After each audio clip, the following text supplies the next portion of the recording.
Bismillahirrahmanirrahim. Assalamualaikum warahmatullahi wabarakatuh. Hamdan wa syukran lillah wa nusalli wa nusallimu ala rasulillah Sayyidina Muhammad ibn Abdillah wa ala alihi wa ashabihi wa mawalah amma ba'du. Saudara-saudaraku, alhamdulillah kita bisa berjumpa kembali dengan channel saya ini. Dan saya selalu doakan semoga kalian semua di mana saja berada selalu sehat walafiat dan senantiasa ada dalam lindungan Allah Subhanahu wa taala. Amin ya Allah ya rabbal alamin. Saudara-saudaraku, insyaallah di video kali ini saya akan melanjutkan video yang lalu, yaitu tentang perlombaan. Sebagaimana telah saya sampaikan di video yang lalu bahwa perlombaan itu diperbolehkan asal tidak melanggar ketentuan-ketentuan syariat. Dan di dalam perlombaan di sini ada dua macam, yaitu ada perlombaan yang tidak memakai hadiah, tidak memakai iwad, tidak memakai hadiah. Ada perlombaan yang memakai iwad atau memakai hadiah. Di sini masalah perlombaan yang tidak memakai hadiah sehingga pesertanya tidak ada yang mendapatkan hadiah, maka sepakat seluruh ulama bahwa itu diperbolehkan. Dan di sini terutama masalah perlombaannya yang menyangkut ketangkasan, seperti dicontohkan dalam bahasan fikih, seperti lomba memanah diantaranya yang tujuannya untuk jihad. Itu lomba ketangkasan semacam itu malah itu disunnahkan kalau tujuannya untuk jihad, itu disunnahkan. Dan yang kedua ada perlombaan yang memakai hadiah. Maka di sini perlu diperhatikan karena masalah hadiah di sini banyak yang terjerumus atau terjebak kepada perjudian, kepada qimar, artinya perjudian. Nah, di sini perlu kita ketahui ada tiga macam. Di antaranya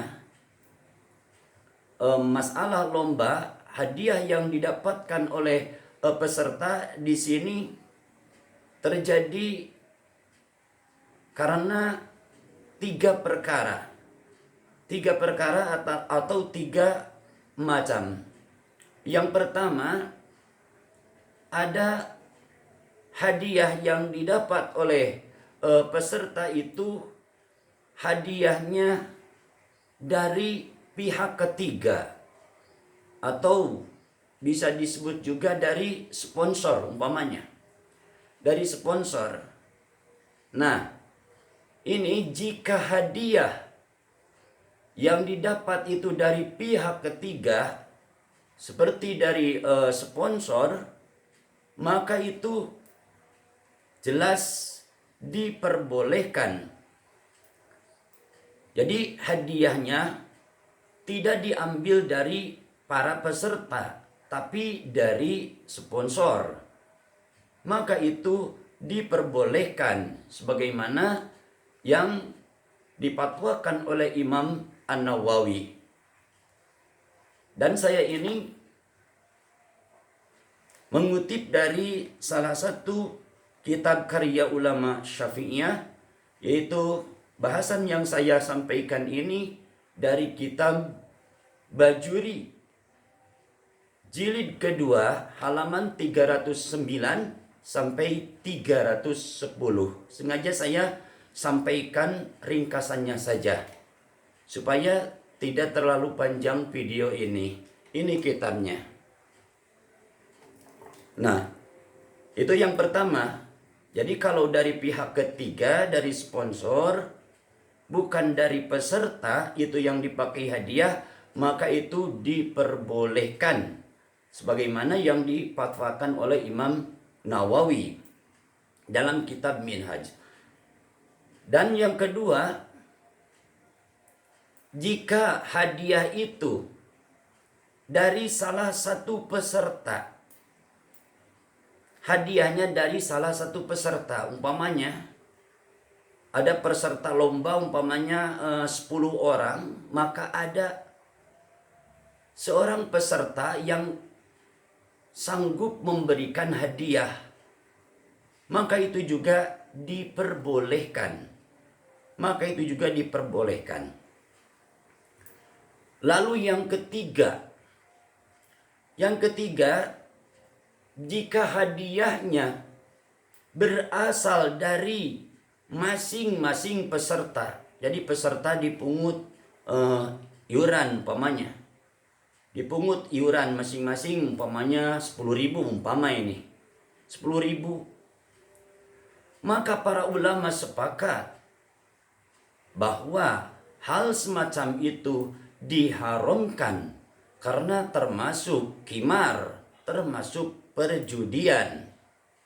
Nah, dalam masalah ini bisa menjadi boleh, bisa menjadi halal hadiah yang semacam itu dengan cara semacam itu kalau ada muhalil. Di sini kecuali kalau ada muhalil. Jadi kalau 2 orang itu di sini, jadi ada orang ketiga. Ada orang ketiga yang diperbolehkan ikut lomba dan sekaligus punya peluang untuk menang dan mendapatkan hadiah tentunya. Dan orang itu sedikit pun tidak mengeluarkan biaya untuk hadiah, tidak mengeluarkan uang untuk hadiah. Itu disebutnya muhalil. Jadi ada orang ketiga, kalau pesertanya umpamanya 10 orang, ada 1 atau 2 orang yang ikut serta ke perlombaan itu dan tidak dipungut biaya. Tidak dipungut biaya. Dan orang itu boleh ikut lomba dan sama-sama mempunyai peluang untuk menang dan mendapatkan hadiah. Itu disebutnya muhalil. Maka dengan cara seperti itu, hadiah tidak termasuk riba, tidak termasuk perjudian. Maka itu boleh kalau semacam itu. Atau bisa juga contoh untuk hadiah itu dipungut dari iuran warga umpamanya. Memungut iuran warga untuk menyelenggarakan perlombaan itu. Nah, kalau di antara warga ada 1 atau 2 orang warga tidak dipungut biaya dan boleh ikut lomba serta tentunya mempunyai peluang yang sama untuk menang, maka itu diperbolehkan. Maka itu diperbolehkan. Jadi kesimpulannya di nomor ketiga ini, kalau hadiahnya didapati dari peserta lomba tanpa ada muhalil, maka itu jelas masuk kategori perjudian atau qimar. Saudara-saudaraku yang dirahmati Allah Subhanahu wa taala, semoga apa yang saya sampaikan ini bermanfaat bagi kita semua.